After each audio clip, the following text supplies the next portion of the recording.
Hey, I'm Hayley and this is my boy Hamish, and today we're going to be talking to you about lead walking. Walking your dog can be a stressful activity if they are constantly pulling on the lead.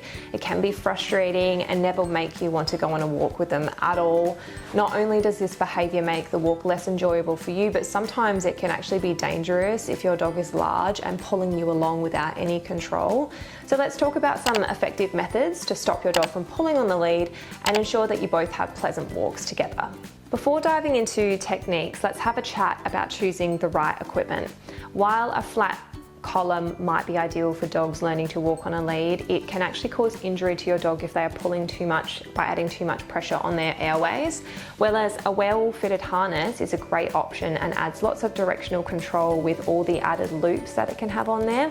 So for example, if you have a large dog and maybe it's pulling along and directing the control, there might be a loop at the front of your harness that you can actually place the lead on, and that way you can pull in either direction to get them to turn around, focus back on you, all of that.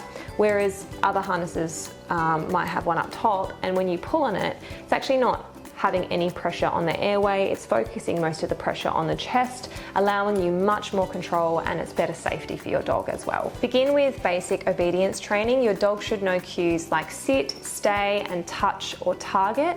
These cues create a great foundation for leash manners. Practice these cues in a controlled environment before transitioning to leash training.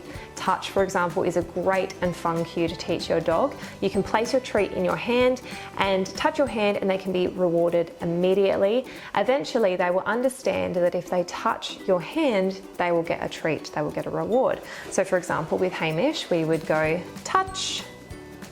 He knows to be he's got good manners. You don't want to climb on me, I know. And then eventually when he starts to associate that touch means he gets the treat out of my hand, we can do things like this. Touch, touch, touch, touch. Yes, such a good boy. This is a great way to redirect control. It's also really fun for them and really engaging. It builds a bonding experience between you two. Hamish also knows that if he walks by my side, he will be rewarded, which is something we've been practicing for a long time, pretty much ever since we got him as a pup.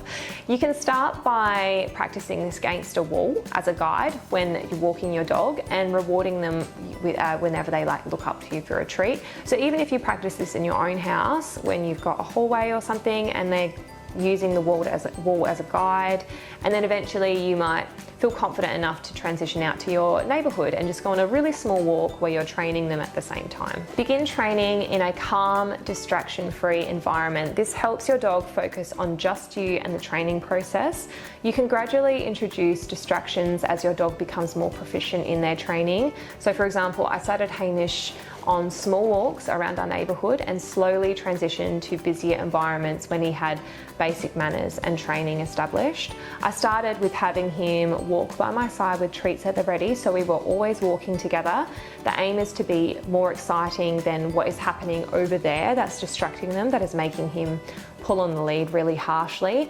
And I think a good tip is to remember that training is a part of the mental stimulation that your dog needs. You don't always have to be physically active to exhaust your dog. This is why Kongs are really good for dogs with treats inside. But training is an activity in itself.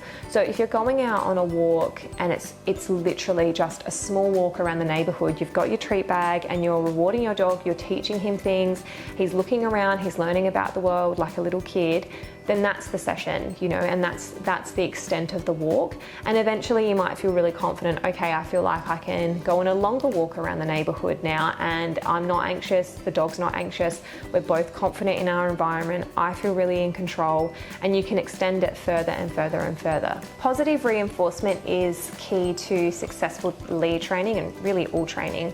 Reward your dog with treats, praise, or even toys when they walk without pulling. Hamish loves the ball at the park, don't you? So we do that in the middle of a walk sometimes. This reinforces the desired behaviour, and you can be consistent with your rewards so that your dog associates walking and his manners with really positive outcomes, and he goes, oh, aha, I know what this person is communicating with me now. I know that if I walk by this person's side, or if I hang out in this area, then I will be rewarded for doing it. So they do it again and again and again, and then you reward that behavior constantly and they go, oh my God, I get it. We're communicating. You can also teach your dog that pulling on the lead gets them absolutely nowhere. When your dog pulls, stop walking immediately. Wait for them to return to your side or ask them to target or redirect their focus and reward them. Continue walking and repeat this process as needed. Consistency is key, so be patient and persistent. Even if you have to stop 100 times and you have to reset, it can be frustrating, but just be like, okay, I'm doing this for us so we can have a pleasant walk together eventually. Another really effective technique is to change directions when your dog starts to pull. This not only interrupts their pulling behavior, but also teaches them to pay attention to your movements. So you can use verbal cues like this way or let's go to signal direction changes. One that I do that I really love that teaches safety as well is to make Hamish stop before crossing a road. So we will say stop, won't we? And then he'll stop and he'll get a treat, a reward. And then I'll say the word cross and we cross together and he gets another reward. He's got to the point where he knows that if there's a road, he will stop by himself and he will wait for my signal to cross, which is awesome. We have lots of information and free resources on our website about many different topics and masterclasses from webinars that we've had in the past. And we also have courses that you can purchase for any further information if you do need it. But most importantly, we have an up and coming webinar where we answer your questions live on this very topic, how to stop your dog pulling on the lead. So if you do need further information, you have some concerns or you want to have your questions answered live, this webinar is for you coming up in October. The form will be below for you to register and we will see you there. Won't we, Hamish? We will see you there. You've been such a good boy. I'm very proud of you. You're a good boy.